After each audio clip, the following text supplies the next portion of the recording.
for those that are joining us, this is the online class, right? But I don't know if the other students from other centers will join. But for the online class, for now, you believe you agree with me that we are done with this class. Are we together? I don't understand, sir. Sorry. So what I said is that the last topic that we supposed to discuss was reporting, which was done on Saturday. So Okay. what we are you with me? Yes. Does anybody have any objection to what I said? We're together. We're listening to you, sir. Oh no, I just said something now. Are we in agreement or are we We're not with done? you. We're with you, sir. No, not that we are with me. Oh. Are we done or we are not done? What we want to do now is more like I just want to touch on general Yes, we did aspects. reporting yesterday. Yes, exactly. So what we'll be doing now, like I said, I'll just do I'll touch on that chapter 16 again because I believe that some of us maybe because we couldn't join that time we did it, or maybe because there were some areas that were not cleared, right? And you know that chapter 16, like I said, if you look at it with what the ICAN syllabus presents for May 2025, we have an aspect we have an aspect of it that has to do with forensics, which is also covered in that particular chapter. I can just decided to break out that forensic from that chapter 16 and decide to talk about it. So I'm going to look at chapter 16 holistically with vis-a-vis the forensic aspect of it. Are we together? Yes, sir. Okay, so we'll not take much time today, but like I said, like I always promise, we are going to look at one or two questions before the class wraps up today. So we are going to chapter 16, which is on because it's raining on my end now. It has been raining, so that's why the network has been very erratic. That is the issue. So sorry about that. It wasn't intentional. So we are looking at chapter 16, right? So chapter 16 is on application of IT in an audit environment. We're almost there now. Yes, application of IT in auditing, okay? That's chapter 16. So in this chapter, right, for those that are joining us for the first time for this chapter, you are welcome. And for those that are taking it more like a revision, well, you're also welcome. So here we are looking at how the information technology has impacted the audit environment. And we are looking at it from these areas. We have the cloud-based accounting system, we have the artificial intelligence and robotics, we have the blockchain technology, and we have social media. So I'm going to take them one after the other. Now, the first aspect of which is cloud computing technology has to do with the way our accounting softwares and the ERPs are being structured now. Prior to this time, prior to 2025, for those that have been working before now, you see that we have server rooms. For server rooms, they are always physical. It's a dedicated space within the facility that is dedicated basically to warehouse our server and other tools that will make the server to work effectively. Now we call it server on premise, right? But that server that we have in those days, prior to now, it has its limitation. What are the limitations? If you are outside the vicinity, the coverage area where the server is located, you will not be able to have access to the resources on the server. You cannot access your files, you cannot access your folder, you cannot access any information. And that brings a lot of challenges to the accountant and to other users of that resources that the server provides, right? So because of this limitation, the technology has evolved such that you don't need to. That's why you see that most organizations now, they don't have server on premise again, physical server. They don't have it again. Why? Because some of the challenges that they face is not making them to meet up with the optimum use of that server. So they now host server in the cloud. So how do I make you to understand what I'm saying? For those of us that use Google, you have Google Drive. Your Google Drive is stored in the cloud. You don't have a physical presence where you have your Google Drive. You save on the drive, it is stored in the cloud. So anywhere you are at any time, you're outside Nigeria, you're within Nigeria, anywhere you are, provided you have access to internet, you can access your Google Drive.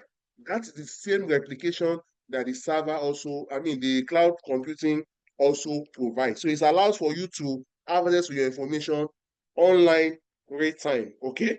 So that's why all the accounting softwares now, they have options for what? Cloud-based. Cloud-based. Some of them still make they still allow for server on premise. That is, you have them installed. Okay, you have a server installed in a facility, then you can have access to it. But they have other additions to it, that is, you can host your server in the cloud, and that will give you unlimited access to information at any given time. Okay, that is what cloud-based computing is all about, and this fits directly, basically, for this particular syllabus to our accounting softwares and the ERP. Okay, most of the ERPs now and the accounting software, they are stored in the cloud. Okay, and one of the advantages that this gives to the users is that it makes them to have uninterrupted, unrestricted access to information as at when needed. Okay, so there is no restriction again, there's no time bound, there's no EQ.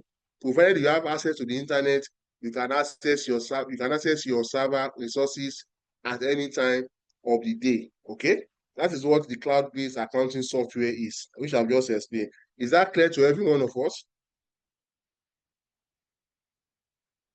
Is it clear? Yes, Yes, sir. sir.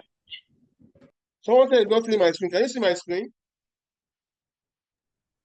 We your No, screen. we can't see your screen. You can't see my screen. Okay, let me reshare. That's why somebody just put it on the platform. On the chat. Can you see it now? No. Okay, yes. You can see it now. All right. Mhm. So Please, we can just you finished share? talking about cloud-based computing. Okay. The next one I want to talk about now is artificial intelligence. Now, artificial intelligence, how has this impacted audit? Okay. Now, one thing you need to realize here is that artificial intelligence and robotics has come to stay. Anywhere you go, in any area, you always see AI, AI, AI, AI, AI. Now, I'm not going to look at how it affects any other profession. I'm going to limit it to how it affects the accounting and the auditing environment. Okay, how has it affected us? Now, for the AI, why is it called AI? It is a supercomputer, meaning that it is designed to replicate or to function like human. AI is what? It's a supercomputer that is designed to function like a woman, like an human. That is, it can perform functions like what an ordinary human can do. All right, that is the design, the making of the AI. Now, one thing you also need to understand here is that with the AI, what it has done to us is that it has afforded us the opportunity, right, to be able to do diverse things within the shortest possible time. AI has made accounting, has made auditing a little bit what? Seamless. Now, how has it affected accounting? Now, with your AI, right? If you understand AI, if you understand what we call command prompt technology in AI, what do I mean by command prompt technology in AI? Now, what I meant by command prompt technology in AI is the fact that how you structure your command, what you want, the instruction you want the AI to do, how you structure it. There is a technique, there are technologies behind it. So if you don't understand that technology, it will be very difficult for you to achieve the result that you so desire when you use AI. Okay? But what we have found out is that with AI, right? With AI, once you understand that command prompt technology, it makes it easier. How do I mean? So for instance, accountants, if you have access to AI, let me give an instance, ChatGPT, right? You upload your trial balance there. You uploaded your trial balance and you ask ChatGPT help me to prepare financial statement, including the notes to the account, and in line with IFRS. Once you type that command prompt, you have completed the trial balance. Within a tick of an eye, you will see that ChatGPT will present the financial statement to you with the notes to the account, as though you are the one that did it. Now, what will that do to you? What that will do to you is that it will save you a lot of time. Why? All the time you would have been used in racking your brain, trying to tinker on what to post, what not to post, when should you post, what should you do, all the time you'd have taken for you to be able to decide on what to do, the AI would have presented you with what? With your financial statement that is in line with IFRS. Okay, that's one of the advantages of using AI. Now, AI that we are looking at here also, we also look at it how it has impacted the auditing profession. Now, most of our audit software, such as audit command language, ID, okay, caseware, these are some of the audit software. We call it computer assisted audit techniques. Okay, they are part of the software that aid auditing. Now, this auditing software that I just mentioned now, they have been designed now to perform some of these AI capabilities. For instance, with your audit software, you can go about your planning. It can assist you in your what? In your audit planning. It can also assist you in your analyzing, evaluation, and review of audit evidence. It can help you in analyzing, in writing your report. Okay. Now, how will this happen? Number one is once you feed into the artificial intelligence that's going to give out to you, which we call garbage in, garbage out. If you feed the right information, it's going to process the right information and present the information to you. When you feed in information that is incomplete, it's going to process it and present an information that is also incomplete. So for the planning, for instance, you want to decide on who and who of your audit personnel you want to be engaged, or you want to be included in an engagement team. With your AI, with your audit software, because you have the CVs of all the audit personnel on your database. What you just need to do, because the audit software is already integrated with your database, just give it an instruction. You want to carry out an audit engagement in so and so sector. You need somebody that has so and so expertise, somebody that can deliver on this, so and so. Once you click on enter, once you run that command, it's going to, from the database, going to fish out all the audit personnel that you can likely use, okay, to be populated in your audit engagement team. That would have saved you a lot of time, a lot of bias that you might have also brought in when you are trying to make up the team. You say, this person, I don't like this person, but he knows what he's doing.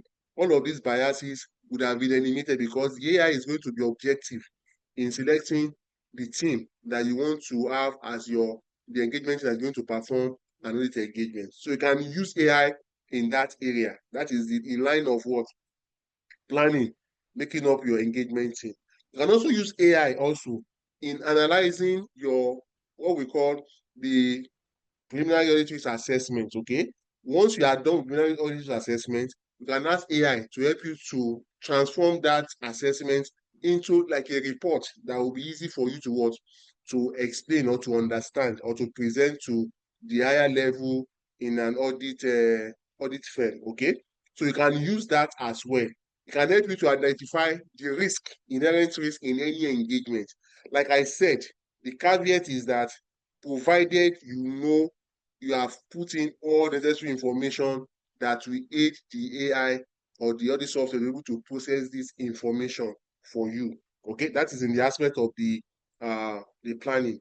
Now, in analyzing the audit evidence also, sometimes also you make use of you want to do some comparative analysis. You want to try and rejig, or you want to extrapolate some information from the audit evidence that you have gathered. what you need to do is just for you to upload that information on the audit software, and the audit software will be able to process that information based on the instruction, which is the command prompt that you have presented to that audit software. Okay. Also, it can also assist you when you are writing your report. Now, there are different report templates that you can use, because you are auditing different sectors, and there are different audit report templates. And this template has already been inbuilt into the audit software. So the time that will have taken you to rack your brain, to thinking on how to present, how to put words together, what you need to do, since you have all the information on the engagement on the database, which you have stored in the database, you can instruct the audit software to prepare an audit report to you or for you, that you can now present to the audit management before you now decide to take it up and present to your client. That will have saved you a whole lot of time. Okay. So those are some of the areas in which the audit software, the use of artificial intelligence, has contributed to impacting positively the practice of accounting and auditing. Okay. The third aspect we are looking at now is the blockchain technology. Now, blockchain technology is very broad. In fact, we are still at the elementary stage of this particular technology. The one that is common to most of us here is the one we know, which is the cryptocurrency. Now, cryptocurrency is just a bit, okay? It's just like a drop in the ocean of what? Blockchain technology. It's just like a drop in the ocean of what? Blockchain technology. Okay. Now, the one we are looking at, which is not yet in force, is not yet implemented. Why? Number one, the knowledge is still very, very scarce. Number two, governments across the world, right? They have made regulations that have made the use of this blockchain technology to become very, very difficult. Most countries have banned the use of blockchain technology, okay, for so many things, right? Now, that's one of the reasons why there has not been so much advancement in that area.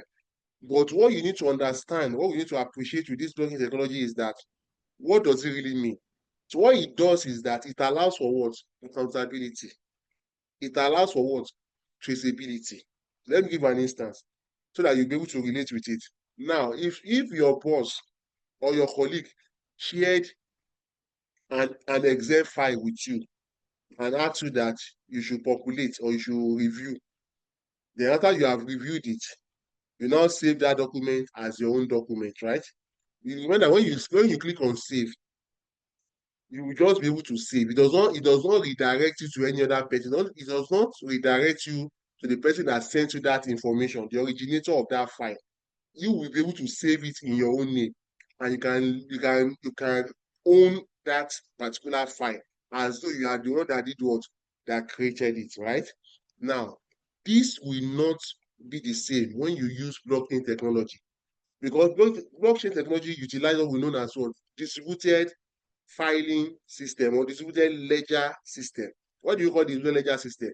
Now, everyone that has worked on a particular file, right, before they can modify any information on that file, they must obtain approval from the originator or from the owner of that file. Before you can save, you can modify, you have to, there's an instruction that needs to be, there's a program that needs to be sent to the originator of that file for the person to approve that, okay, yes, you can edit, you can modify this file for your own purpose. So that is the beauty of distributed ledger system or the distributed filing system. That is what it means. So it allows for what? Traceability. It allows for what? Accountability. Okay. So what happened is that, so what the issue of saying that, oh, I don't know how my file got corrupted, I don't know how my file information on my file got changed. That will not be the case in this year, because there's what? There's control. The owner of that file has control of that file. So you cannot just manipulate the information on that file without obtaining access to modify from the user, from the owner of that file. That's what we call blockchain technology. Okay, but like I said, the use is still what? Is still very, very, is still very, very new.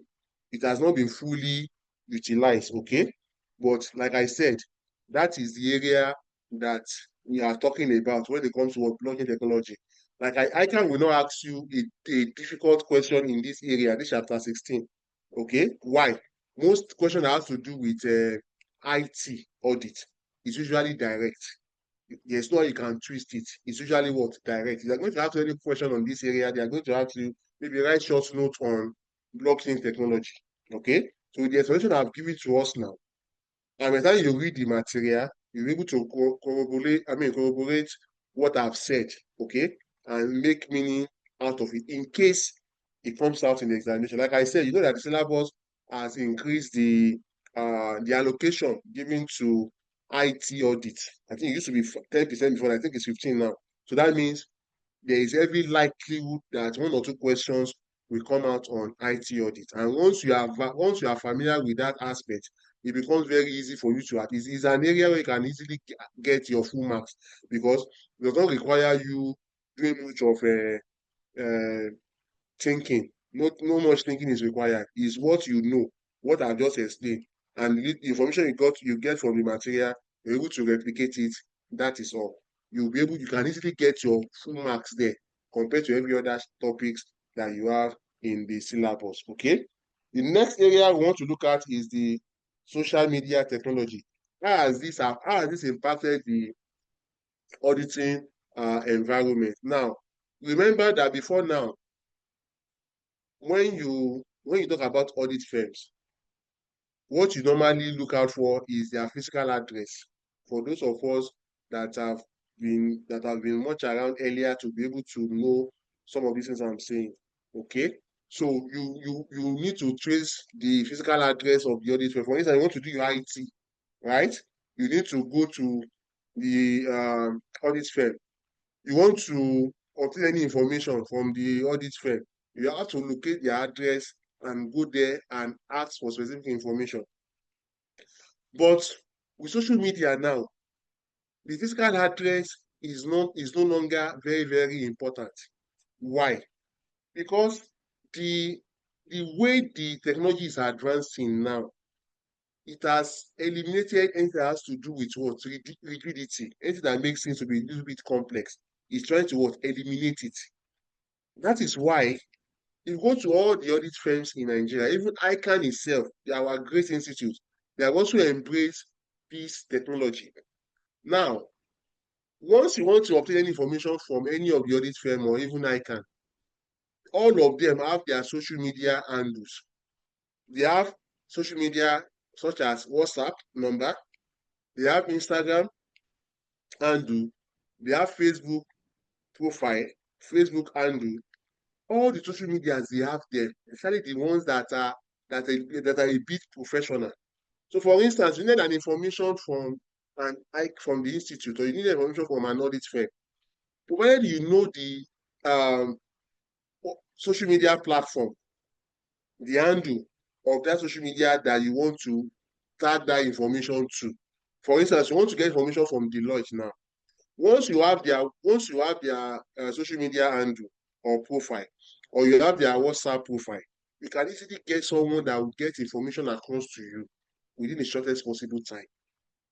Okay? Unlike before that, you need to go and locate the physical address. You need to book a session. You need to get to meet one or two persons there. Sometimes some of these platforms they are 24 hours, they have 24 hour service. Once you just request, before you know it, there is somebody at the other end that is attending to your request. And before you see anything, you will see that your request has been what? Has been has been answered or resolved, okay, or attended to. All right. So that is what we mean by this. And that what that has done is that it has make it more important for more people to join, okay, to be interested. So you don't need to stress yourself. You want to know more about the big four. Once you have the social media handle for the big four, you can easily get any information from them and even from any other audit firms. Okay, so the physical address is gradually fading away in this era now. All right. Now, I've talked about this application of information technology in audit process. I've talked about this planning. I've talked about this audit risks. I've talked about evaluation of internal control. That's when I say you use the cards to get some of the information you needed. Then you also use it for the report. I've talked about all of this, right? Right. Now, other things we also need to know is that some of these tools that will make the work easier for the auditor. Okay, some of the technology tools that we want to talk are what we want to talk about now. One of them is the Gantt chart software. Now, the Gantt chart software has been in existence for time immemorial. For those of us that did quantitative analysis or quantitative techniques in our higher institutions, you will have come across a topic known as what? Gantt, Gantt chart. All right. Now, Gantt chart is more like related to what projects. But what they have done with this, because that is the foundation of this Gantt chart software. So it's a software that is developed basically to handle what projects. Knowing fully well that an audit assignment, an audit engagement is seen or can be tagged as what? A project. What is a project? Any activity that has a start date and an end date and has a scope can be tagged or referred to as what? As a project. Hence, the audit engagement, audit assignment is regarded as what? A project. Now, what this does for this Gantt chart software, what it does for the auditor is that it allows for the auditor to be able to plan adequately for the engagement, which is what? A project, because it has a start date. All right. There are a series of activities that need to be performed, right? You have the audit team members that need to be assigned to various tasks, which will be demanding the report from them later. Then there is a link to a relationship between audit activity. That is, sometimes the audit activity from one of the audit engagement team member might be an input. It's an output for that audit engagement member, but it's an input for another engagement member. Let me explain what I'm saying. So the audit trainee has been assigned to carry out some task. Okay. Now, upon delivery on that task, that is his own result, which is his output. Now, that is output will now be taken up by maybe an audit manager or an audit senior that will now transform that audit trainee's output has now become his own input, which is now going to analyze and come up with what? With a report, which will be submitted or reviewed and submitted to the engagement partner. You understand what I'm saying now by the relationship that exists? That is, the output of one audit engagement member is an input to another audit engagement member. Okay, then you have engagement dependencies, because there are some of these engagements that are relatively interrelated or interwoven. Okay, they go together. You cannot do one without the other. Okay, for instance, you cannot you cannot say you want to look at the financial statement, or you want to do financial statement without carrying out performing some tests, audit procedures. For instance, stock count, asset verification, they are together. Okay, so you have to be able to marry the 2 or 3 of these activities together.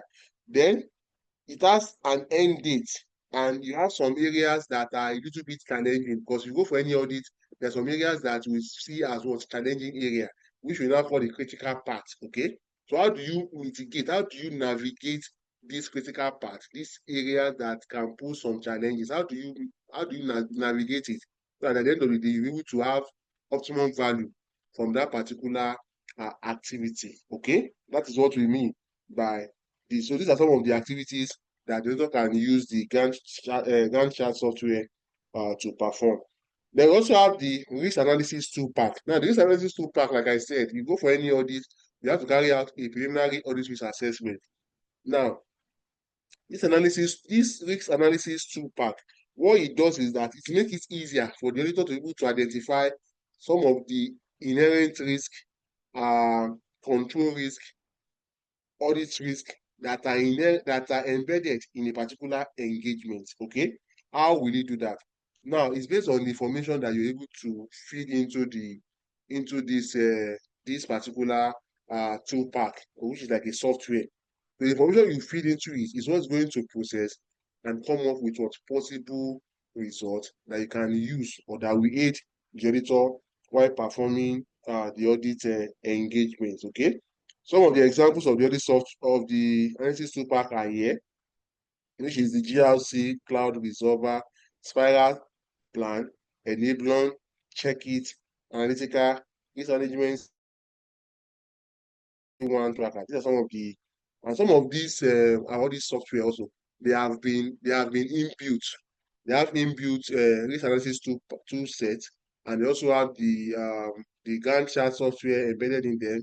They also have the all these AI capabilities also embedded in them. So they are now more robust, okay, to handle some of these issues or areas or activities.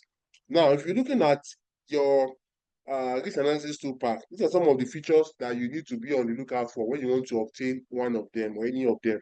You must ensure that they have what web-based application. What do you mean by web-based? You don't need to install them on your server or your system before you can use them. Do you understand? Just like your www.google.com. Do you install it before you can use? The answer is no. So just type, once you have the URL, Universal Resource Locator, once you have the URL of that particular software you want to use, you'll be able to click on it on the URL on your Google Drive or what on your Google, right? And you're able to have access to it and do whatever you want to do. You don't need to install it on your system. The number two, we talk about good user interface. Good user interface means just like your Excel, your Word. You can see what you just see there is what click, click, click. You click on something, drop down menu will come. You click on something, you're able to have access to other things. So you have that. That's what we mean by a good user interface, or more like we call it a graphic user interface, because um workspace workspace means the screen which you are working on. If it is pleasant, you can click and touch. It's easier for you to navigate than for you to be writing command prompt before you can have access to a certain information. Just like the programmer, the programmer, they don't usually click, they write. Okay, so when they write, what they have written will now be transformed into something that you can now use, or you can now execute, or you can implement. So that is a lot of work for the programmers. But for some of us that we are users of some of this software, right? We are more comfortable, we are more at home when we have a workspace, right? That is all about what click and click, check, and all of those things. Those are what we call the um, good user interface or graphic user interface. Then another thing you also need to be looking out for is that you should have room for what scalability that can be expanded. You can decide to expand your project scope from 10 to 20 to 30. You understand, depending on the number of engagements that you have. You must also some of these risk analysis tool pack, some of these applications that we're talking about have this basis, okay? Then next one, you see what we call the risk dashboard. Now, risk dashboard is synonymous with the dashboard in your car. So for anybody that is driving a car, for you to know whether your car is healthy or not, is your understanding of how the dashboard of your car operates. If your car wants to overheat now, you will see it on your dashboard. That's where you are going to see it. If your battery is having issues, it's on the dashboard you are going to see it. If your brake lining or brakes are not working, you are going to see it on the dashboard. But even when your fuel is about to finish, it's also on the dashboard. But if you cannot understand, you cannot relate with what you have on the dashboard, that's what happens, that sometimes you'll be driving, before you know it, the car will just suddenly stop and you'll not be calling mechanic. Whereas if you had paid close attention to your dashboard, probably some of these signals you would have read it, or you'd have seen the indicator on your dashboard before the incident happened. All right. So that is the similar thing that we are talking about with this rich dashboard. So it's similar to that. That's why I want to be able to relate to what I'm saying. All right. For some of us, we might not have been in an organization where some of these things are already in place. And that's why I'm trying to put in a position such that even though, oh yes, you have not worked in that organization, but by the time you listen to what my analysis or you read what you have in the material, you're able to picture, you're able to marry the areas together and be able to have a good understanding of what we are talking about. Okay. So your rich dashboard should be able to give you areas where there are issues because you'll have seen in your dashboard, you have the high risk, low risk, medium risk. They are already on the rich dashboard. All right.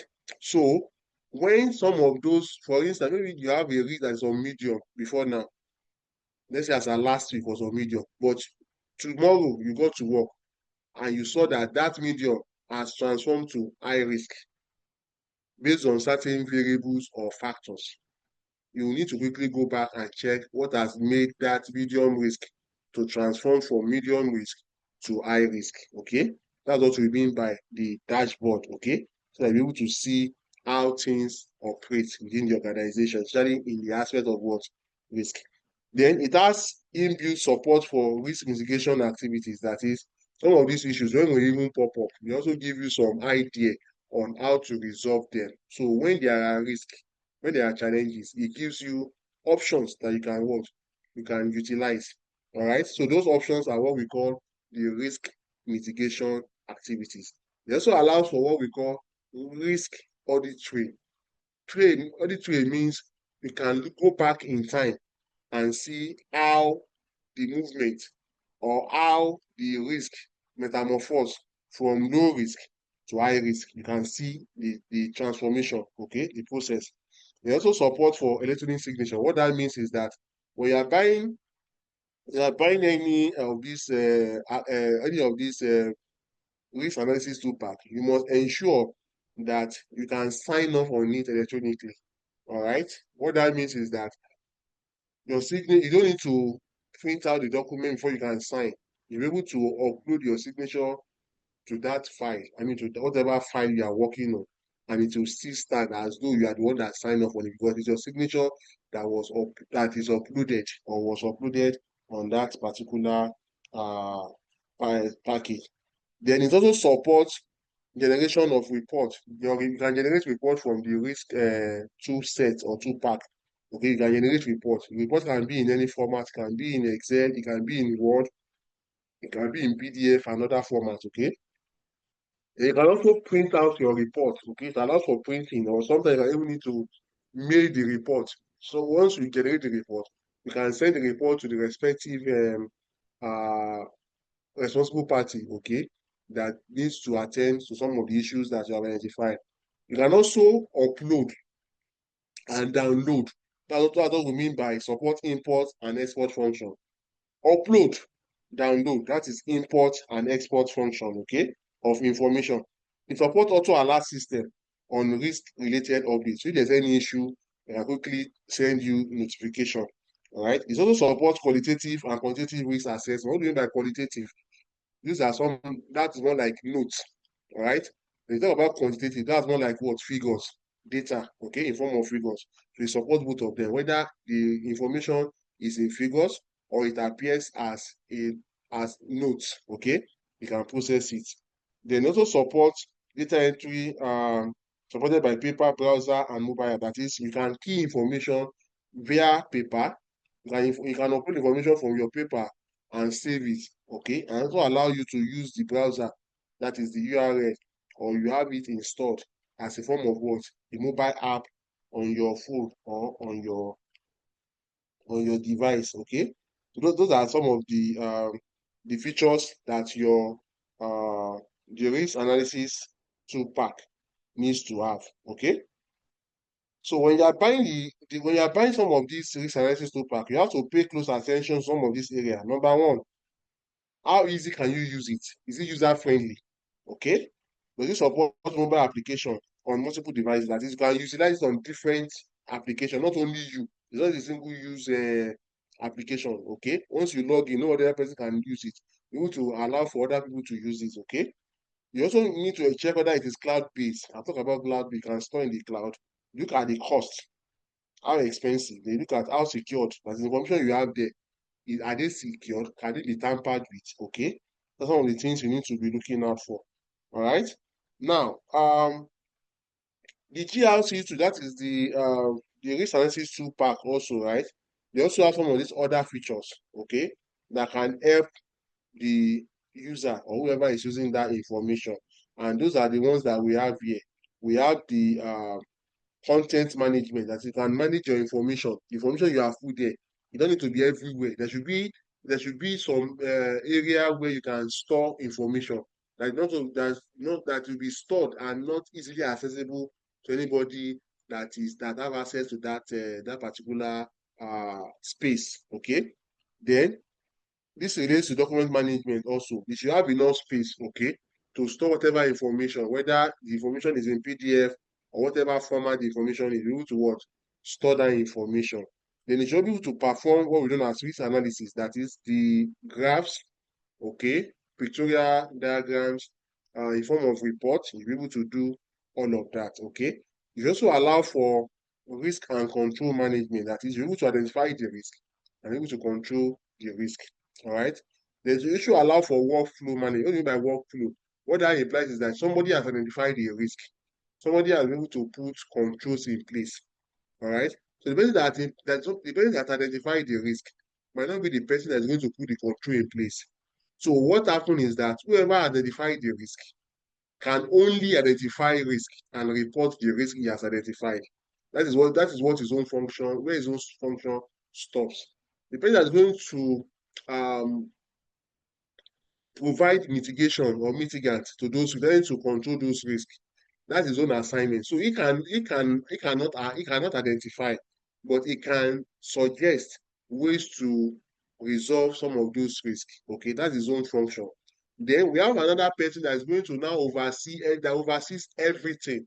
That person will now say that, okay, you have identified, you have provided control. Okay, I've looked at the identification, I've looked at the control. I think we are good to go. The person will approve it. That's what we mean by workflow. That is not one person is able to do all of these things. There are checks and balances in the system. That's what we mean by what? Workflow. Just as you have in your accounting software, okay, where somebody will initiate a posting, and that person will what? Will approve. Something like that. That's what we mean by workflow. All right. Then that's audit management. Audit management here means you should have the capacity or the capabilities for someone to look at it to review the transactions or activities from the back end. Okay. Now you are the user, you are on the front end. Now, can somebody review what you have done from the back end? That's what we mean by audit management. Okay. And you also need to be sure that information you have stored there is safe from cyber attacks. Okay, it cannot be hacked. Then you must also ensure that it complies with what regulatory requirements. All right. Then you should also ensure that some of this also has a dashboard and report that is at a glance. You can see everything happening in the business at a glance, and you can also see the report as well. All right. So those are some of the features that you need to have in a standard risk analysis tool. All right. Any questions so far? Are we together? Question, comment? Are we together? Yes, we are together. Yes, sir. Yes, sir. Okay. Yeah. We are So, together. Oh. all right. So you have risk inherent in e-business. What is an e-business? That is buying and selling that is done electronically. Buying and selling that is done what? Electronically. That is e-business. So rather than for you to meet or converge in a place where you are going to do your buying and selling, you are converging on the what? On the internet. Okay? That's how you do your business. Example of e-business is Amazon, Konga, Jumia, AliExpress. These are examples of what? E-businesses. Okay? Now, what are some of the challenges or the risk that are associated with e-business? Number one, online security risk from hackers. That is, they can hack into your server and you not be able to have access to your server again. There was a time that the Amazon Web Services was down, and most of the airlines we have around globally, I'm talking of global airline companies, the likes of Emirates, Emirates, all those big airline companies, right? British Airways, American Airways, all of them, right? KLM, all of them, they use Amazon Web Service. We call it AWS. By the time that AWS was hacked, and for some time, right, you could not book a flight, you could not buy a ticket online because of the services that were what? Because of the incident that happened. Okay, that's what we mean. We also have risk that has to do with what? Website downtime. There are times the website can also be what? Can also be what? Can also be down. How will the website be down? Could be as a result of hacking as well. If there is hacking, right, the website will not be accessible to anyone. All right. And sometimes also, if there are some other issues like traffic, if you have high traffic, can also affect the what?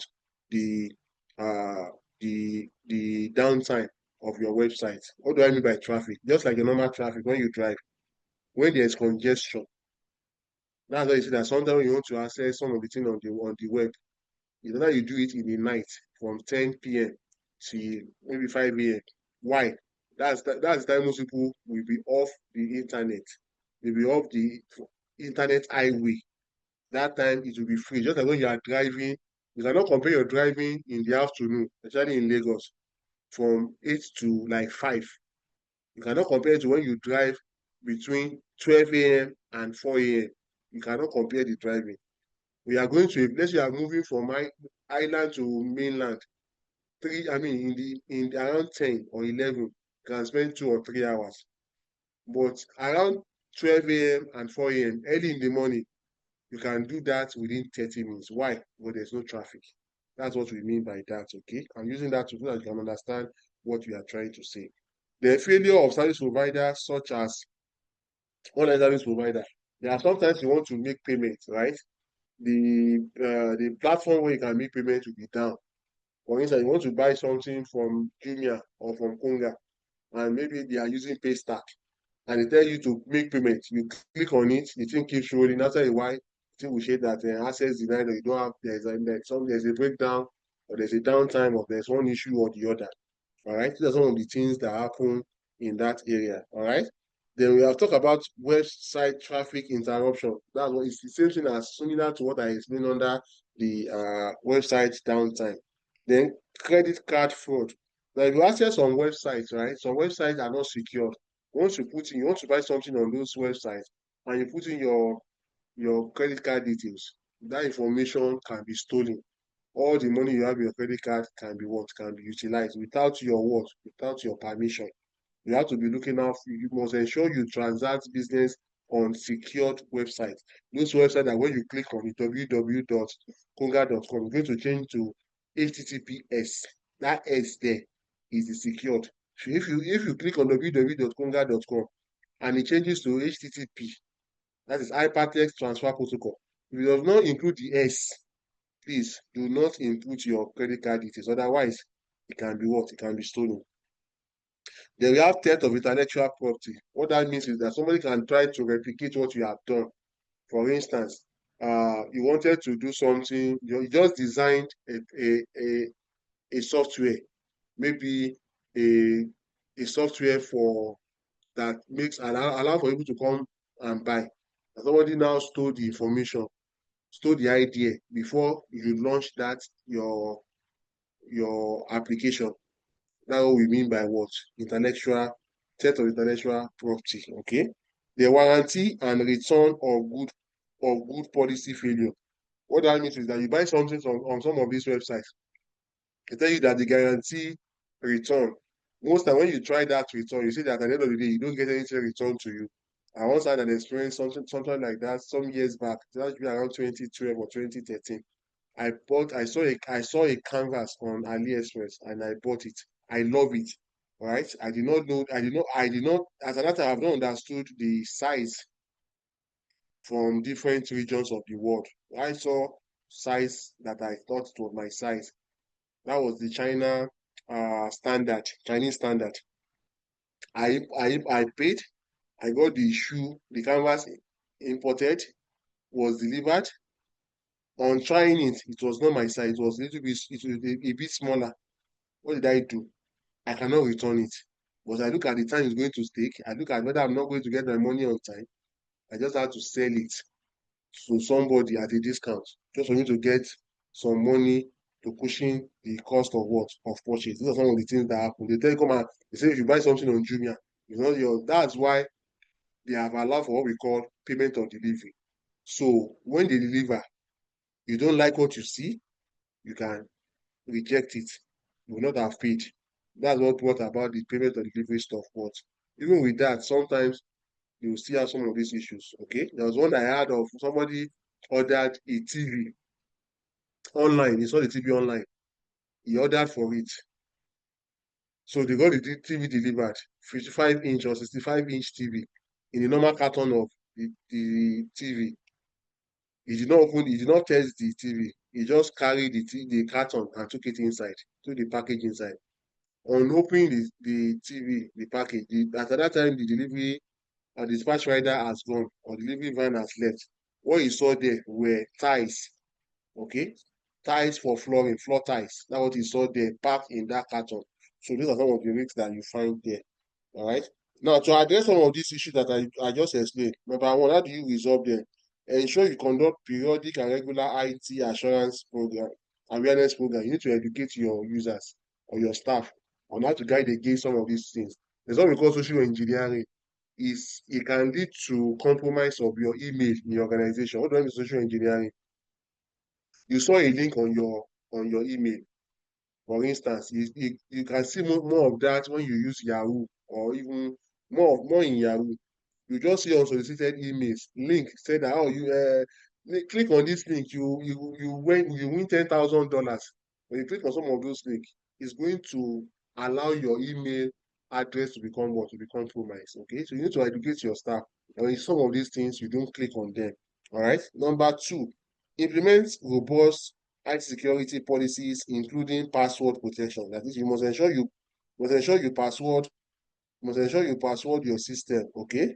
Then you must also ensure all devices are protected with anti-malware solutions and firewall. That is, you must use antivirus on all your devices, okay, to prevent hacking. Then you need to also restrict customers' data collection and storage to only those that are needed. So when you are opening your website that you want to use for e-business, you should limit the information that your customers can share. Not every information. You don't need their status. You don't need some of this information. Okay. So then you need to also update all softwares regularly. You must ensure that your softwares are updated on a regular basis. Then you must ensure regular backup of critical data and application. You must constantly back up your system because in case there is a downtime or maybe there's a crash on the system, it will take you little time for you to recover. Your recovery time objective, okay? Recovery time rewards would have been saved, okay? Then ensure you also take cyber insurance policy. What are cyber insurance policy? These are insurance policies that are taken against cyber threats or cyber attacks or hacking. Only cannot hack into your system. Once they hack in, you can value the information you have on the internet, right? Insurance will be able to pay back. Okay, that will mean by insurance policy. Okay. Any questions so far? Are we together? Yes, sir. We are together, sir. We Okay, are I believe we together. are together. So let's go on. We look at the next one. Okay, thank you. The next one I want to look at is application of digital forensics. This is the aspect I'm talking about that the ICAN has included as the new chapter, which chapter 17. Application of digital forensics in fraud investigation. What do you mean by forensic, first of all? We have looked at forensic in chapter 12 under assurance services. So we say forensic is what? Any evidence or information that can be presented before the court of law is regarded as what? Forensics. Any information or evidence that can be tenable or presented before a court of law is known as what? Forensics. Okay. Now, that is the meaning of forensics. Now, here we are looking at digital forensics. What do you mean by digital forensics? Digital forensics is the process of identification, extraction, preservation, examination, and analysis of digital information, which can be admissible in evidence in the court of law. You see what I'm saying now? So any digital information that can be admitted in the court of law, right, is known as what? Digital forensics. Okay. Now, it can further be defined as the science of finding admissible evidence from electronic media, such as computer, mobile phones, networks, server, etc. Now, maybe Nigeria might not be a good example of some of these things, right? Let me put percentage of some of these things. For those of us that are conversant, with social media, that follow up news on social media, right? That follow up news on social media. There was this guy. There was one guy like that in US. Okay. Now that guy, his name, I've forgotten his name, but he was shot while he was making presentation. His name is Kirk, Kirk. Okay, he's someone that is an advocate of Donald Trump. He supports all the policies of Donald Trump. So one of those days, this thing happened around September, right? While he was making an open presentation, public presentation, he sat down. His wife was there, his children were there, and the public too, they were there. Guess what? This guy was shot at close range. From not at close range, they use what do you call it? AK-47. But the guy was shot. As if somebody knew that this guy would be shot. It was captured live. Now, when he was shot, he died instantly. Then the FBI, they put out information on the TV saying that whoever can provide information about the person that did this, that also and so will reward will be given, all of those things. Guess what? Under 24 hours, the killer was a 22-year-old man, an American also, was arrested. How was he arrested? His father heard him when he was discussing with somebody, and from that, he was able to notify the police, and police came and arrested his son. And as I speak to you now, the case has been taken to the court, and what the judge has decided on now is that this guy will be executed. He's going to be what? Executed publicly. I think that I don't know whether it's the first time or one of those times in America where this can happen. Okay? Where this can what? Where this can happen. All right? So, what I'm saying here is this. If that information that was if that information that was his name is Charlie Kirk. Charlie Kirk, that's his name. Charlie Kirk. After the class, you can Google it. I just want to use that to explain what we mean by digital forensics. So, yeah, immediately was arrested. Everywhere around where the guy made the presentation, where he was having his public presentation, there were CCTVs everywhere. There were CCTVs that captured him when he climbed onto a building and shot at the man, and when he also descended from that building and ran away in the car that brought him. All of those footages were gotten and submitted. That was what made the case to be what? Easily what? That was what fast-tracked the case. In Nigeria, there have been so many cases that even now that has occurred years before now, that up to now, they've not been able to what? Resolve the case. They've not been able to identify the murder or the person that the murderer, the person that perpetrated the act or the crime. Why? Because we don't have some of this information. We don't have CCTV everywhere. Everywhere we have CCTV everywhere, sometimes the CCTV camera, most times they are just there as what decoy, like toy. They are not working. All right. So that's just to tell you. So this guy on that this thing happened around September. Okay. It happened around September. It was on the September 10 that the thing happened. That incident happened September 10. I'm telling you now, the guy has been tried, the judgment has been passed under 1 month. That's how fast it can be once you have access to what the information. Okay. You can use digital forensics in the following areas. You can use digital forensics in the following areas. Number one, you can use it for fraud. Where there is fraud, you can use it to the fraud occurs. Like the one that happened in First Bank some months back, where a director in the IT department made away with over 40 billion naira.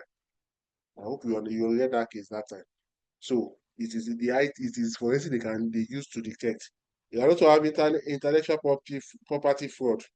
That's the one I explained earlier. Okay, similar. You use it to you use it in when you are carrying out bankruptcy investigation. You can use it for forgery. You can use it when you're talking about inappropriate use of corporate internet. For instance, in your office, you have access to YouTube, right? But sometimes, because maybe you are using it at the closing time, trying to save time from the traffic on the expressway or on Third Mainland Bridge, you decide to use it to be watching movies or Netflix and all the likes. So they can use your IP address, okay, to trace those sites that you have used on the corporate internet. And if those sites are not supposed to be solved or to be used or to be watched, such staff will be what? Will be prosecuted. Then you also have what we call, you can use it for industrial espionage. What do you mean by industrial espionage? So industrial espionage is more like industry spy. Industry spy. So what do I mean by industry spy? So there are two competitors, right? Let's take for example, Coca-Cola and Pepsi.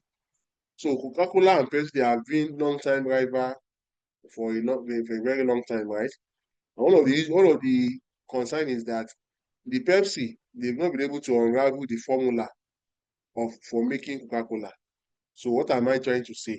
Let's say now they are now hell bent on trying to get the formula to making the Coca-Cola. They want to get the formula.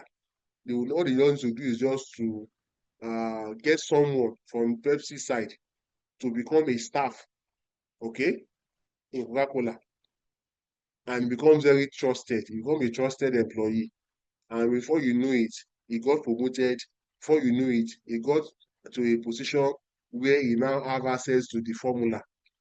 And before you know it, he get that formula, then he resigned from Coca-Cola and went back to Pepsi. You understand? You understand the scenario I just painted now? That's what we mean by industrial espionage. Okay? You can use the data forensics to also unravel that. You can also use it for contract disputes. When there are disputes in contracts, okay, you can also utilize this as well. So the digital forensics, right, has been a very helpful one. Okay. So and sometimes, right, most digital forensics are done by government parastatals or government agencies. Like in the abroad, US now, FBI, they are the one that perform digital forensics, okay? Or sometimes you can also have private investigator or private digital forensic investigator or practitioner that can also be saddled with that responsibility. Okay.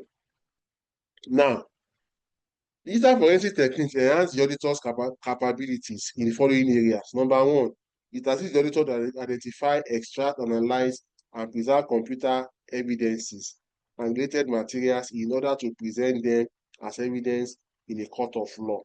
All right. Number two, it helps to suggest the motive behind the crime and identify identity of those involved. Digital forensic is able to identify who and who did what. Like that one that happened in First Bank some months back. be able to get the person's name, be able to get the person's address, even though he's no longer in Nigeria, he has not been apprehended, but all of this information, they are known. There was one that just happened recently also, where an Oba and his wife were tracked, and they have now been extradited to US. They have taken them to US to go and answer for fraud that they did online fraud. And Oba, a traditional ruler in the Southwest, has been extradited to the US because of what? Online fraud. That's to tell you how digital forensic work. When this guy was arrested, Hush Puppy was also as a result of what digital forensic that made it possible. All right. So it helps the investigator to ensure that digital evidences obtained at a crime scene are not corrupted. The information you needed, they are still intact, okay? Then it helps in what recovery of deleted files and deleted partitions of digital media. Sometimes you say that I don't want them to notice me. I don't want them to get me. I delete the file on my laptop. There are some software that you can use to watch to recover deleted files on the laptops. Okay, there are software that you can use to do that. All right. Then extraction of digital evidence and validate them. You can use it also helps in what to extract digital evidence and in what to validate them. It helps the auditor to identify the evidence quickly, make it easier. Okay. Then it facilitates the preparation of a computer forensic report, which offers a complete report on the investigation process. And next, to preserve the evidence by following the chain of custody. What do you mean by chain of custody? That is the sequential arrangement of information such that it is not what is not distorted. Because if it is distorted, it cannot be presented, it cannot be admitted in the court of law. Now, in Nigeria, you say that we have so many corrupt politicians. Most of them have been arrested, but in the long run, what happens to them? They get what? They get released. Why? Because the evidence against them has been tampered with, and that's the chain of custody. That's why most of them are working what? Freely in town. All right? I hope we are together. So when you utilize digital forensics, these are some of the objectives that the investigation can achieve. Okay, these are some of the objectives that can achieve. Number one, it makes it possible to ascertain the actual time the fraud was perpetrated. Why? Because you have an electronic device that has taken record of it.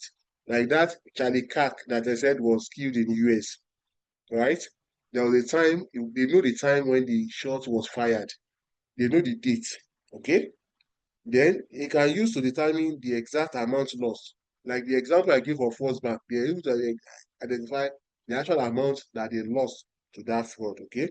They use it to identify those involved in the fraud. That's when, after the guy in First Bank he was not arrested, he resigned before they got to know. After his exit from the bank, 120 top management staff of First Bank were arrested or were disengaged from the bank after the guy resigned. All of this I'm telling you, they are on the social media. They are on the social media spaces. Okay, you can read them up later. All right. You can use for digital forensics to determine the location where the fraud was perpetrated.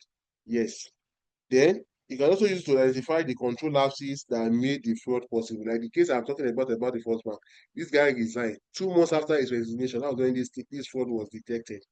Months after resignation, that was when it was detected. Then lastly, you can use it to obtain evidence that is acceptable in the court of law. If the chain of custody has not been tampered with, you can access the information in the court of law. Okay? Now, what are the processes of digital forensics? How do you go about carrying out digital forensics? Number one, you need to plan the work.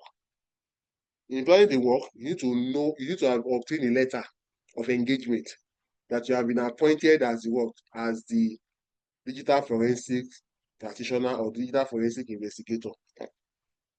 Okay, you will have known the purpose of that investigation.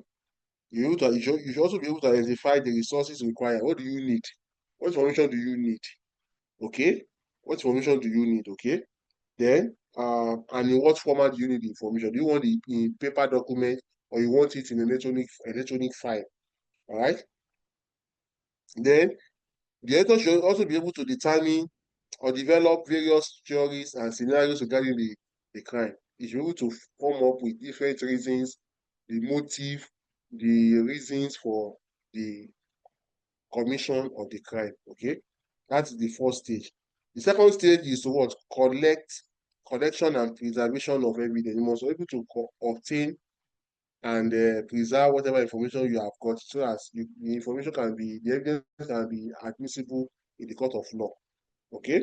Number three, documentation and imaging. So what the auditor will do at this stage is that he creates a record of all the available data. Okay. The crime scene needs to be properly documented with photography, imaging, sketches, and mapping techniques. That is, you'll be able to take some snapshots, okay, of those things, of those areas where the crime was perpetrated.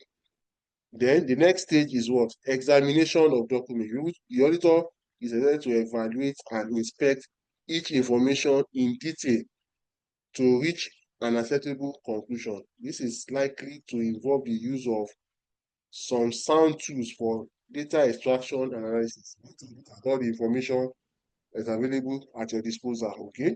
Then at the end of the day, you are going to what? Prepare a report. Your report should be such that it captures the possible causes, lapses in internal control system, recommendations to forestall future occurrence, and also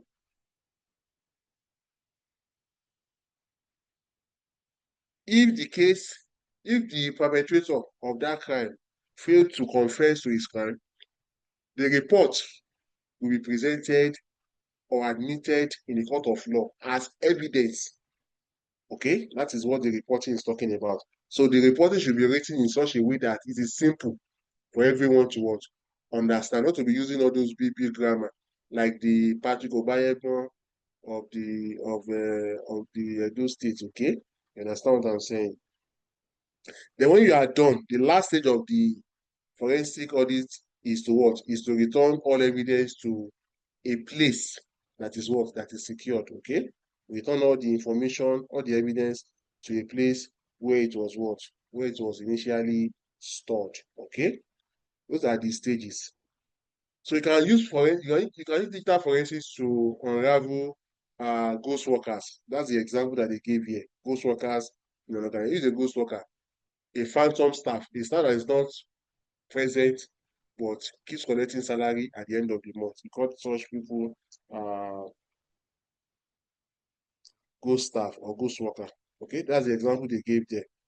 Now, what are the advantages of digital forensics? Number one, digital forensics can be used to ensure the integrity of a computer system. It guarantees speed and accuracy of information because it works very fast once you know what you need. Okay. Number three, it will lead to reduction of global crime rates, especially in jurisdictions with advanced digital forensic skills techniques, like an area in Sweden, Ireland, no, not Ireland, Iceland, Sweden, Iceland, Norway. These are areas where crimes are barely reported again. Why? Because crime rates there has dropped drastically. In fact, in these areas, in this state, in this country I just mentioned now, some of them they no longer have prisons. They have closed up they have stopped operating their prisons. Why? It's when you commit a crime that you go to prison now. And their own prison, while it was still in operation now, right? When you go to their prisons are transformation homes. Okay? When you go there, it's as if you are living a luxurious life. You see the kind of food they serve them.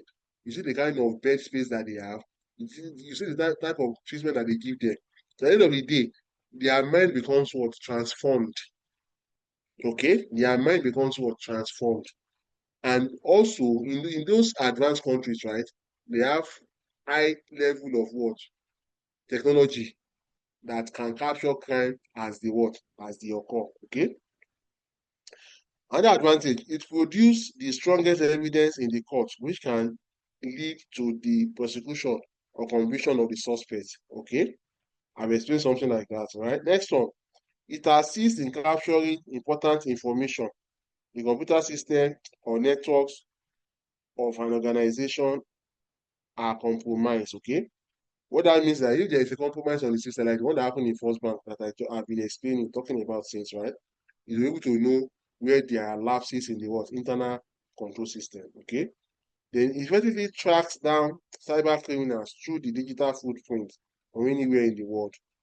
Okay, digital footprint means, like the case of the hush puppy, you know that it was the digital footprint that made them to be able to track into Dubai before it was extradited to United States, where it's presently serving its jail time. Okay, so with your IP address is unique to you. Okay, so it's just like your block address. Anywhere you go, provided you have that device with you, it has a unique IP address, which is unique to you. So anywhere you go, you can easily track such individual. Okay, it would help to protect organization money and value time. Yes, valuable time. Yes. Then what are the disadvantages?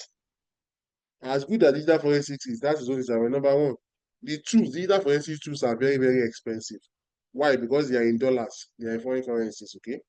Number two, the digital evidence presented in the court of law can easily be thrown out if it appears to have been tampered. That is, if the chain of custody has been affected. Okay. The number three, producing electronic record and storing them is costly. The space, the terabyte that you use to store some of this information, they are very, very expensive. Okay. Then some judges and lawyers do not have good understanding of computer system, especially in Nigeria. Our law of evidence is still majorly on what? On physical information. They have not incorporated digital media or digital evidences into our law of evidence. That is why sometimes when there is a crime, you present digital evidence, they are not admissible because the foundation, the laws that made up, that set up some of these our courts have not been revised to accommodate this digital information. Okay. Now, if the tools used for digital forensic is not according to specific standard, then in the courts of law, the evidence can be rejected. And if it does not fit, like just the one I just explained now, there is a crime, you saw a CCTV, but the law has not admitted that, okay, CCTV footage can be admitted as an evidence in court of law. That means the perpetrator of that crime can walk away freely. All right. Then lastly, disadvantages. The investigating officer may lack the needed technical knowledge, which could affect the desired conclusion adversely. Just like I said, if they say you cannot give what you don't have. So some of the investigation officers, if they don't have poor knowledge of computer technology, then it's going to also affect the level of the work that they have done. Okay. Some of the challenges that you have with using digital forensics is some of proliferation of various types of brands of personal computers and mobile phone. So what that means is that there are so many phones and computer devices. There are so many, and because of there are many, right? Sometimes it can be very, very difficult to know which one to buy, especially if you don't know the specification of what you needed. Okay. More modern devices have huge amounts of storage capacities as data could be stored in terabytes. What that means is that you have spaces on the devices that are very, very large. Okay. So they are in terabytes. So imagine you are looking for an information that is stored in terabyte device. That means you might spend a lot of time. Let me explain. So you have your CCTV machine now that's like 2 terabytes. And they have started using it since, let's say, since 2023. And an incident happened sometime in 2025, but you cannot identify the specific date. You don't know the date it happened, but you know that it's 2025. And so you have to go through all the footage from when it was installed Since you don't know, the best you know is that it's in 2025. You can start looking at it from 2025. And 2025 from now, from January to date, is a lot of files that you need to watch, you need to review. That will take you a lot of time because you don't know the date, the actual date that the incident actually occurred. Okay, that will end up wasting so much time. All right. Um, Another challenge: wide availability of advanced hacking tools for deleting digital information. That is, we have so every now and then they are developing new tools to delete information that will not be able to access them any longer. Okay. Then the speed of technology innovation and changes. That is, the rate at which technology changes is rather very, very fast. Now we have iPhone 17 out now. Okay, out last month. By next year, September, also you'll be having maybe iPhone 18 or iPhone 19. So it keeps changing. And that itself also poses a lot of challenges to the digital forensics. Okay. Then lack of physical evidence. Lack of physical evidence that make prosecution difficult, especially in some jurisdiction with old legal framework. That's what I said. So if you have not changed your law of evidence to admit digital evidence, such person, the perpetrator of that crime can walk away freely because they have not made an adjustment into the legal system to accommodate some of this information. All right. Any questions so far? Question, comment, observation? Are we good to go? All right, let's continue. We'll soon be rounding up, okay? I just need to explain some of these things so that I will not be as if I'm rushing. At the same time, I know that some of us are taking this as revision, while some are taking it as their first class, okay? That's why you see me, I'm taking time to explain. You remember we don't start exactly at 7. I'm going to factor that into what we are doing as well. So I hope, so just try and understand with me. And let's see at some point, maybe you are tired or you feel like you need to log out. Never mind. This recording will be shared with everyone. Okay, provided you are on that platform, you have access to this information. So if you have, whenever you get this recording and you have any question, you can easily reach out to me. Okay, you know what I'm saying. So if at any point in time you get tired, or maybe you've become very sleepy, or because you have work to do tomorrow, you are going to work tomorrow, you can log out. Okay, the recording will be shared with us. And for those that are listening for the first time, you need to exercise some more patience, okay? Then you can get real value for this particular topic, because this is a two-in-one topic. We are talking about chapter 16 and 17 combined in one, okay? So thank you very much. So we are going on further now. We are looking at some of the tasks which are equally prone to error when you use digital forensics. Okay, these are some of the tasks that, so data preparation and entry. Because of you preparing your data, there could be times when you duplicate the information or you omitted some information. Okay. Another issue that also another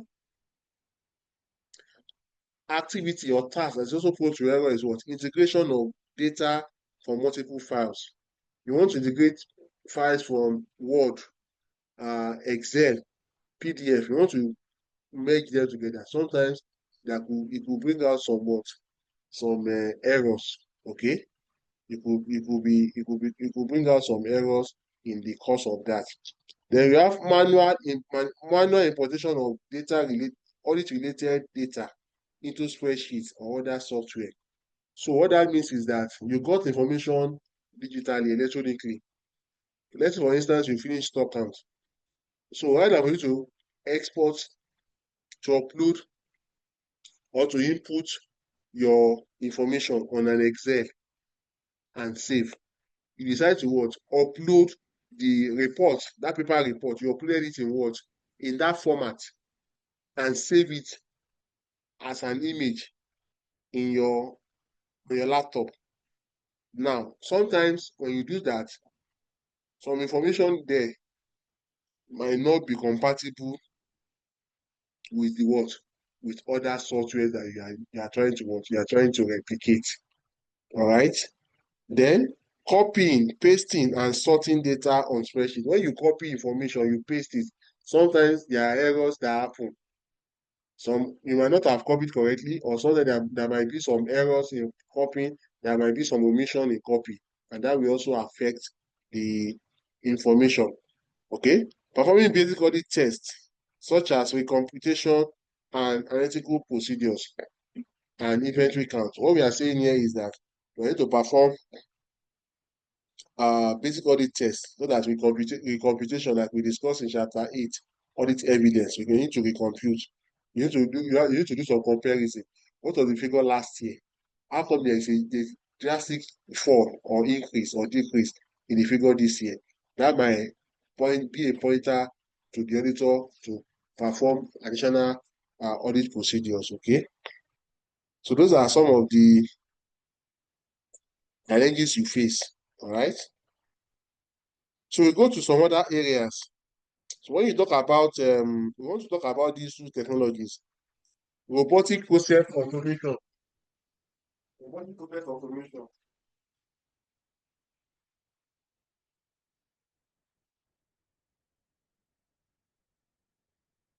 Robotic process automation. What's my robotic process automation?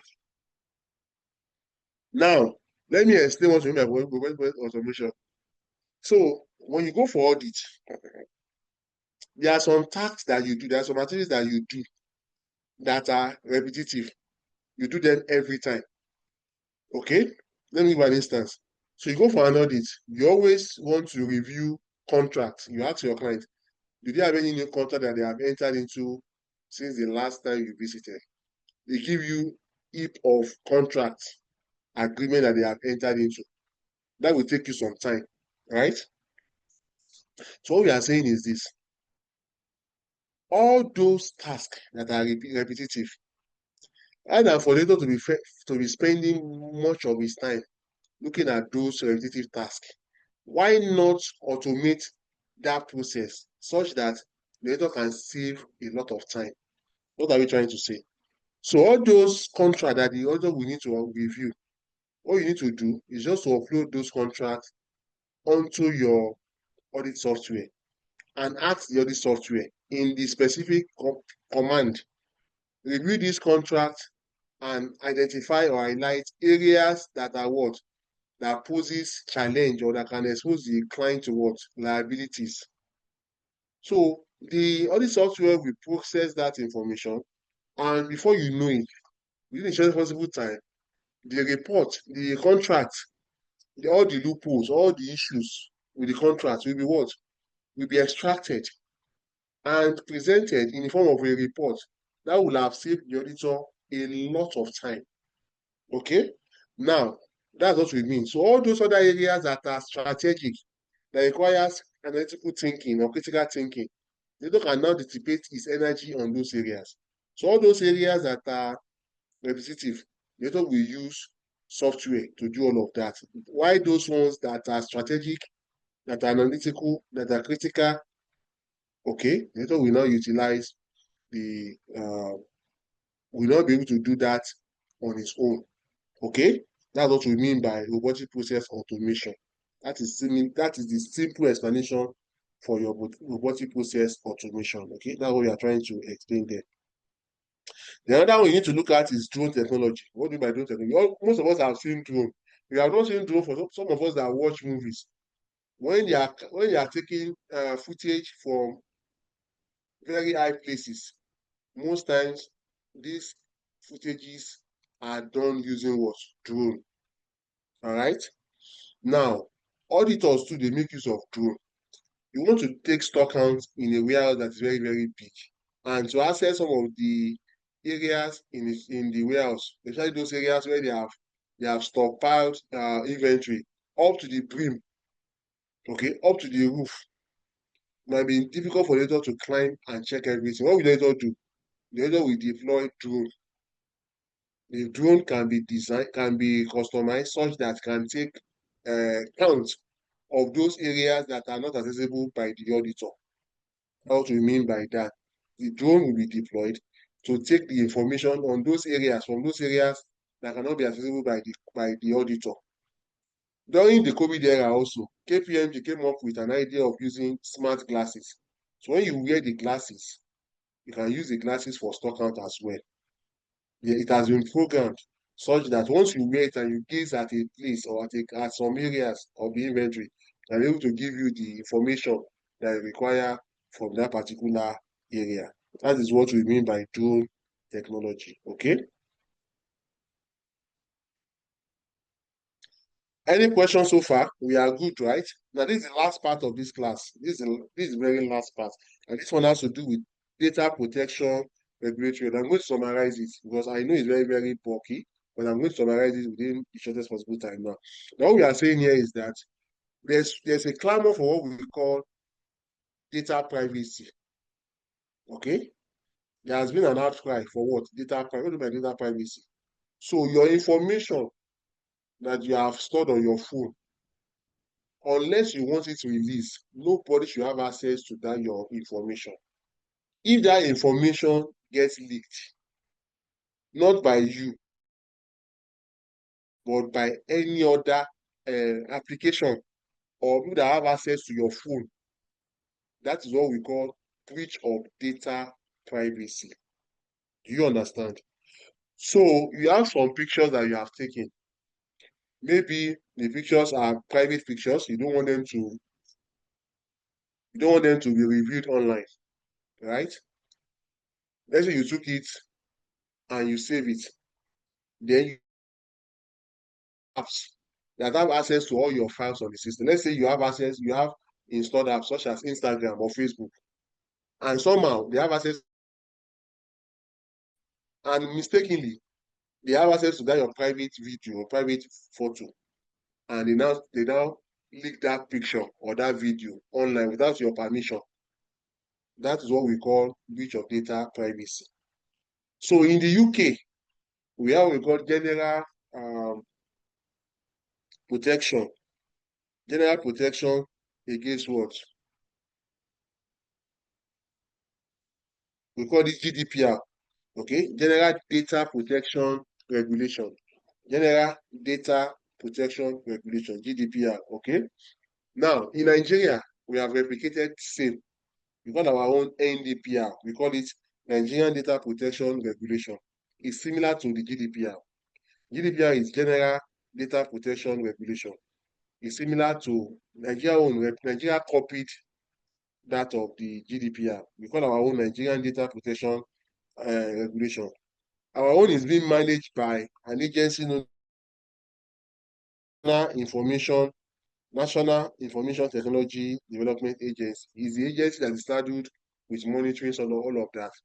Remember sometime in Nigeria, around that 2020, 2021, Twitter, which is now X got banned in Nigeria. So some issues that happened with some information, they are tweeting. Bottom line is that it has to do with what? Privacy. And that was why it was banned. Now, before they could be allowed to operate in Nigeria, right? They asked them to sign some of these forms, some of these laws, which is some of them is the NDPR. That is, if they again, they will be what? They will be sanctioned. And you see now that all the social media platforms you have all over the world that have presence in Nigeria, one way or the other, they have registered with Nigeria. How did I know?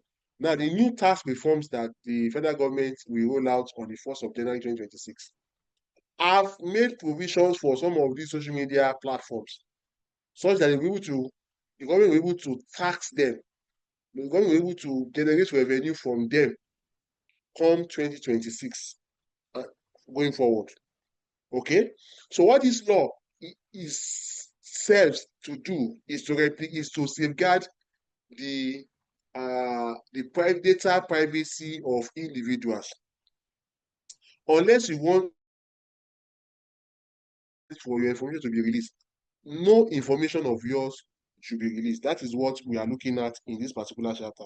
And if such happens, right, you can reach out to the National Information Technology Development Agency, and they are going to tackle that info.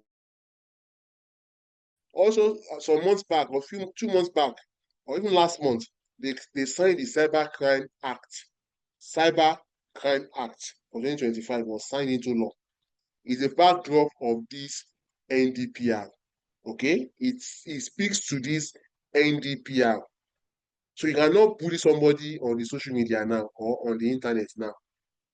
If you do, and the person reports or they get to know, they will be what? Such person will be prosecuted. All right. These are some of the information you need to know about the NDPR. Okay.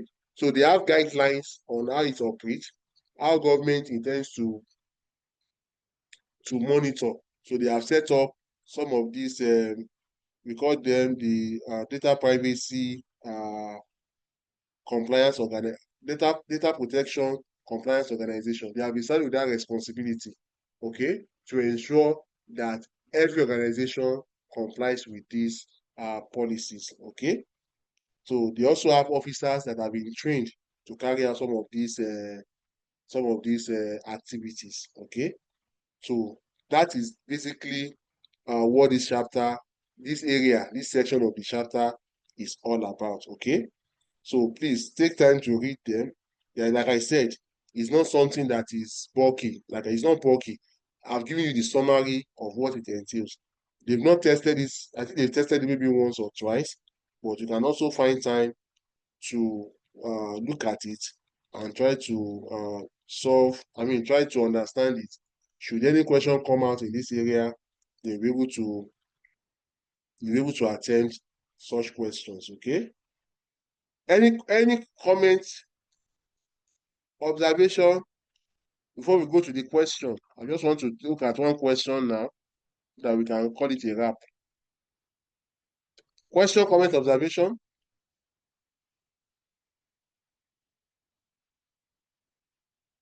Are we together?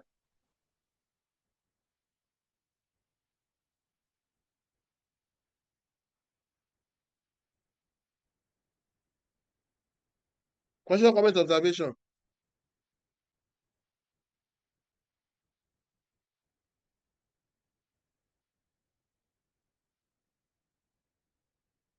Are we together? We are together, sir. Any question on this chapter? Any question?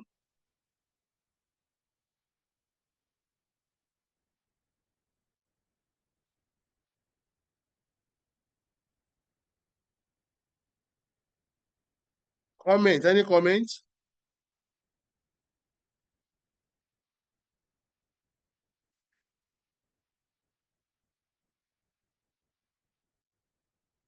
Any observation?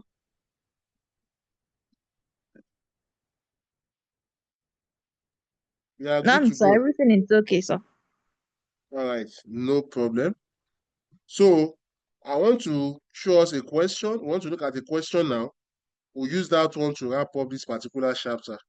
So for those of us that are joining online, so that will be the last topic for the last topic for the diet.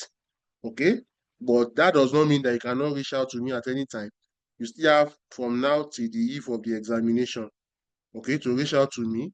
If you have any question on areas on any topic as far as this syllabus is concerned, from chapter 1 to chapter 17, if you have any area that you want me to throw more light on, you can reach out to me personally. You have my WhatsApp number.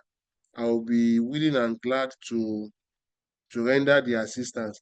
And for the other students that we are still continuing with our class, so we are still together. If you have any question, just like I mentioned to those other ones too, you can also reach out to me. I'm willing and ready to attend to all your questions, okay? So there is a question. I said that this particular chapter that we are looking at, this chapter 16, particularly the last area we just touched now, I said they tested it sometime ago. So there's a question I want us to quickly look at now that talks about that. We'll use that one to wrap up this class. So like I always do, which is in my tradition, is to look at that area. So in May 2023, there was a question that was set on that particular chapter, chapter 16, that talks about data Question privacy. 6. Question 6, that's what we are going to now. So let's look at it. We use that one to explain what we wanted to talk about in that chapter. Then we'll call it a wrap. So let's go. This question 6, May 2023. The audit of one of your firm's new clients is ongoing. Review and compliance procedures were being carried out by the audit team. There were unsatisfactory issues with some of the data generated for use in the testing process. These issues were escalated, and there was therefore the need to bring in the firm's IT specialist for confirmation purposes. With your competence in this area, you are asked to provide the necessary guide and assurance needed by the audit team.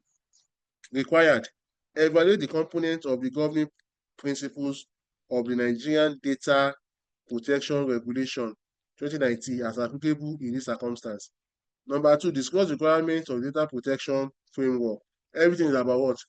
15 marks. Now, before we go to attempt this question, I need to point this information out. Now, your exam is barely like 5 weeks to go.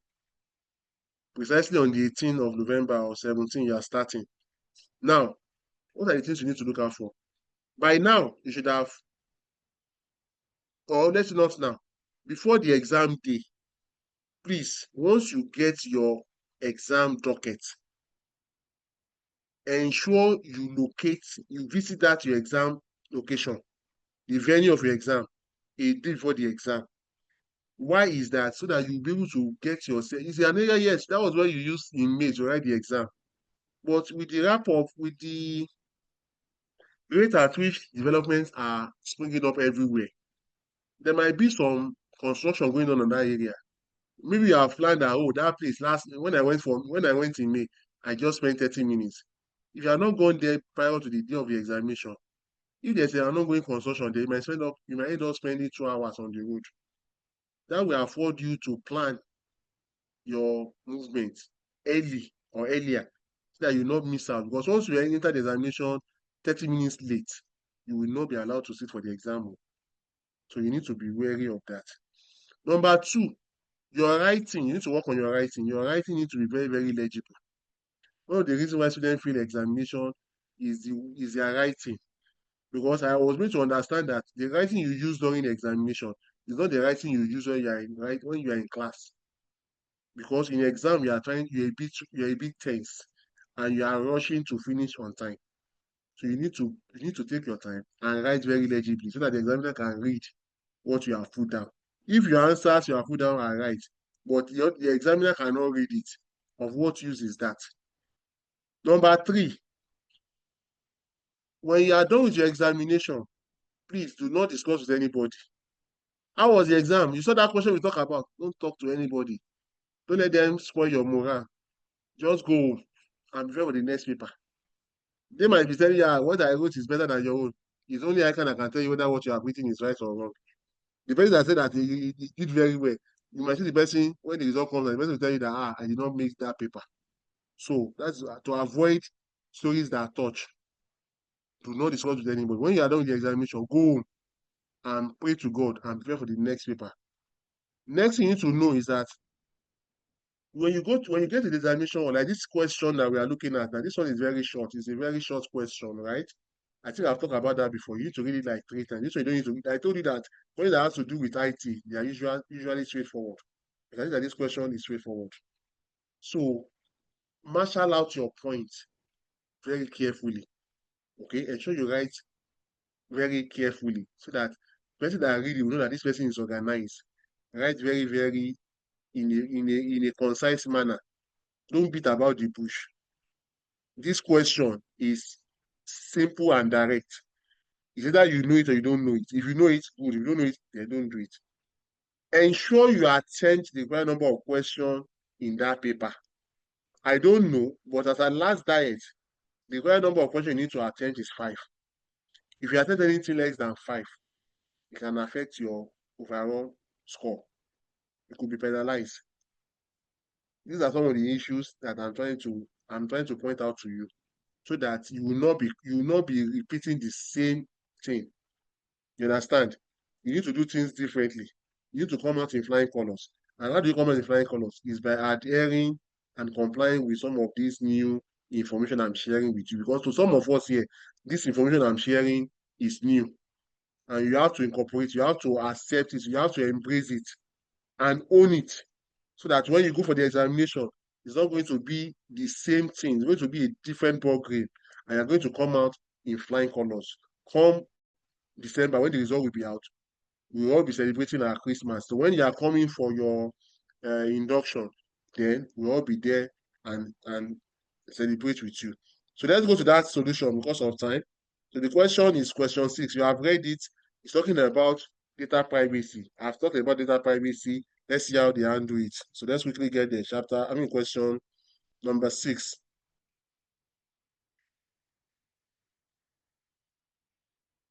Once we are done with this, we call it a wrap, okay?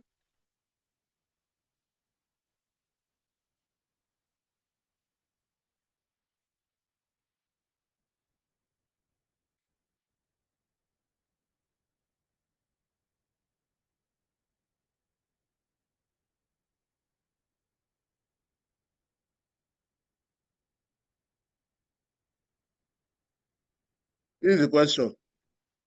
Okay, the A part of the question talks about what do you understand by that agency, National Information Technology Development Agency.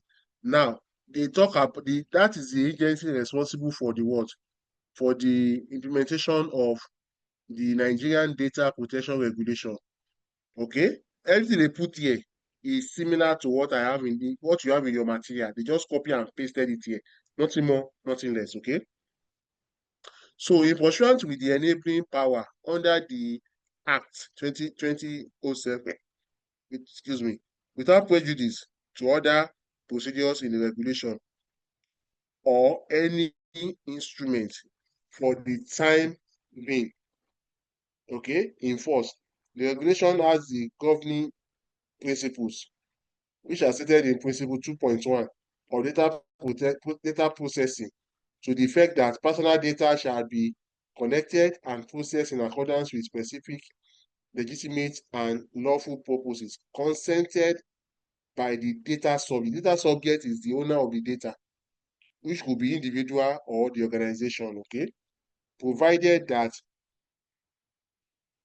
a further processing may be done only for archiving, scientific research, historical research, or statistical purposes for public interest, or any person or entity carrying out or purporting to carry out data processing order under data processing under the provision of this paragraph shall not transfer any personal data to another person, to any person. That is adequate, accurate, and without prejudice to the dignity of human person.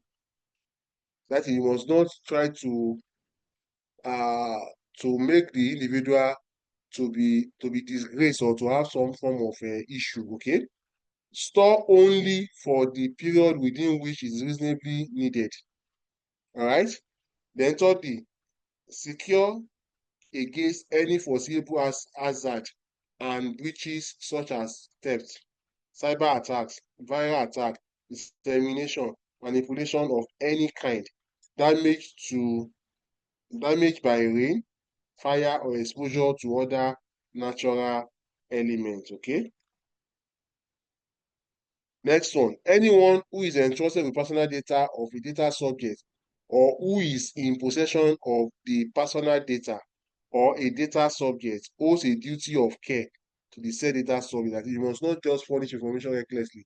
For instance, if you have a nude picture of somebody now, or you want to record somebody's voice, you must seek consent first. You don't just record and say, I'm going to use that against you. You must ask, I'm on this conversation is on recorded, though I'm trying to record it. You need to let the person know so that the person will be able to know and be aware or give consent that, okay, you can go ahead. That's what we mean by that. Anyone who is entrusted with personal data of a data subject, or who is in possession of the personal data of his data subject, shall be accountable for his act and omission in respect of data processing and in accordance with the principles contained in the regulation. That is, any information that is in your care, you have to keep it. If the information gets leaked, whether you are aware or you are not aware, because you are the one in custody of that information, it will be assumed that that information got leaked by you, and the person will be what? Prosecuted. I hope it's clear. The big part of the question: the requirements of data protection framework include the following. Number one, consent. That the data controller and processor must first seek the consent of data subject without undue influence, fraud, coercion. Usually, consent is obtained through clear data privacy policy to which the data subject has consented to. For some of us, after this law was passed, right? Even as we speak today, sometimes you just receive notification when you want to open a new app for Facebook, Instagram, and they tell you that they are updating their data privacy policy. You click on accept.